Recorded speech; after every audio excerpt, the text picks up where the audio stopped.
Hey everyone, Matt here from Doc's Running, and today we're going to do a full review of the Salomon S-Lab Phantasm 2. So this is Salomon's first true super shoe racing shoe.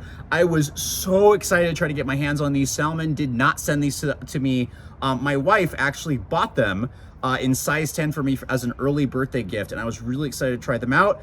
And while I applaud Salomon for a great first attempt, there are some things that, even though I'm going to keep running in this shoe, have kind of ruined it for me, and I'm gonna definitely choose those shoes for racing. However, there might be a way to fix that. So let's talk about that, at least for you. So let's talk about that. Let's start out with specs first. So men's size 9, women's size 10.5, because it's unisex sizing, comes in at 219 grams or about 7.7 ounces. My size 10 weighs 8.1 ounces, so it's the actual size 9 is probably lighter than that based on that, kind of extrapolating some experience with weighing shoes here. There's a 37.5 heel stack height, 28.5 for a 9mm drop, although it does not feel like a 9mm drop shoe given how soft this bottom foam is. There is 2 layers of Pebax foam with a carbon fiber plate in the middle, from what I understand. The top foam is a little bit firmer. The bottom foam is really soft. I'm not sure why they did that. What it does give the feel of as you're going through this is a little bit firmer Pebax foam. It's definitely still Pebax foam. It's like, okay, this has got some bounce to it. It's not Alpha Fly, it's not Endorphin Elite kind of bounce, it's not even Vaporfly bounce, but it's a good bounce that responds really well when you pick up the pace. Running easy, you're like, I don't know what this is so special, what's so special about this. Then when you pick up the pace, you're like, oh, okay, this is good. Now, that softer feel means when you are running, it almost feels a little bit like it compresses a little slower because of the firmer foam up top. But then again, the faster you go, the better it feels. So take that with a grain of salt on that.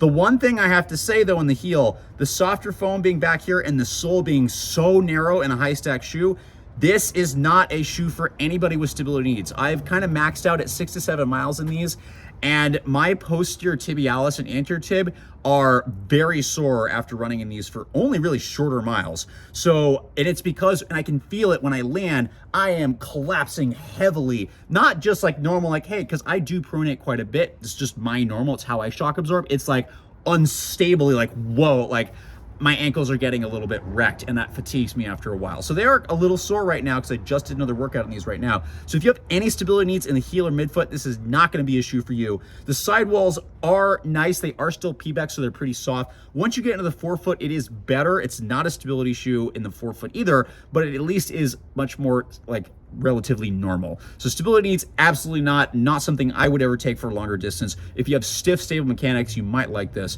but me, no. Now, that said, the foam feels really good and bounces really nicely in the heel. When you get up into the forefoot, things get a little bit more stiff. Now, there is a long rocker here, but here's the problem that I'm running into is that this shoe fits a half size long. And this is one of the longest fits I've got where I'm like, I will continue to run in this to get as many miles as I can to do a written review for you, but it's long enough where it really gets in the way when I'm trying to run fast. The thing is, with super shoes and plates, you have to realize that the only way a plate is going to work with you, or the geometry is going to work with you, is if everything lines up, the curve of the shoe where you rock her off, if it lines up with your first metatarsophalangeal joint, i.e. your toe joints.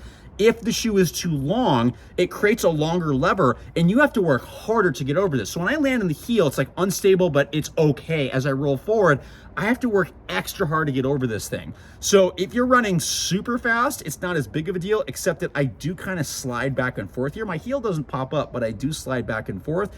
But like tempo paces, fartlek, stuff like that, it starts to get really annoying after a while that I'm having to work harder in a shoe that should be helping me be more efficient, especially for $275, which I didn't pay for, my wife did.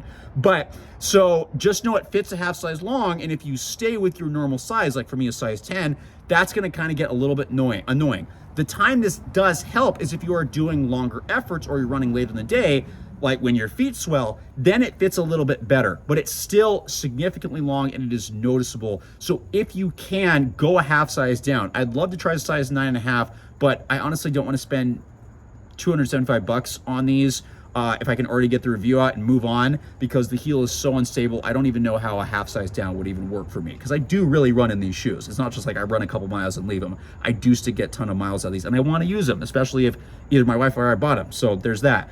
So transition, I can't really be sure because I'd really need to know what a half size down feels like, but it usually feels pretty stiff and much firmer up front, and especially as I start to get tired, way more annoying, and it actually causes me to pronate more because I'm trying to get around that forefoot being longer and having to work over it. So heel unstable, but a nice bounce. Forefoot fits really long and just kind of gets in the way after a while. And yeah, it's really frustrating because I really want to like this shoe. The upper is comfortable. It just doesn't hold you very, very well. It's a very thin upper, so with me sliding back and forth, I didn't feel like I had very good security. I didn't have to lace lock it because I wasn't going up and down. And I do like the heel counter is very flexible, so I do really, really like that. It's super minimal, so those people that have irritable Achilles tendons with the insertion point, this is actually gonna be really good for you.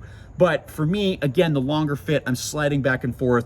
There is plenty of room for me to like wiggle my toes and spread out, but that's because there's a ton of extra room there. So I really would encourage you to get a half size down because I'd love to try a half size down. Salomon, if you want to send it to me, I will definitely test it. But just know it does fit really, really long, and you're gonna have to guess, which is frustrating because the Salomon's all sold out of these now, so we have to wait until figure that out. So please, if you can get these in person and try them on, please do that because it'll make it easier. But if not, you're gonna have to guess between sizes, and that's really frustrating for a $275 shoe. Now, I will say, I really like this foam. I really like it. If I think it was true to size, it would work really, really well for me because I don't like mushy foams. I like things that are just a little bit firmer. So, and I like P-backs, but I don't always like the really mushy versions of it. So this works really well, if not for the instability in the heel and the narrow fit here.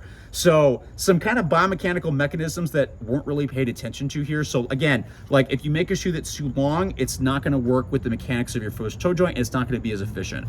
If you have a high stack, soft heeled shoe and you make a narrow heel and midfoot, it's gonna be inherently unstable for anybody with any kind of frontal plane or side to side motion. That's just how it goes.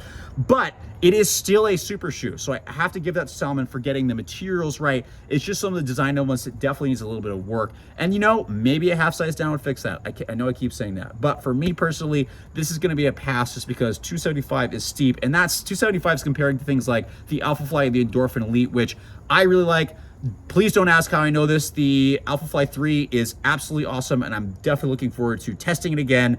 The Endorphin Elite is obviously my go-to. Pretty much every race I've done recently, that is my go-to shoe because I trust it for everything, be it a long distance or a short distance event.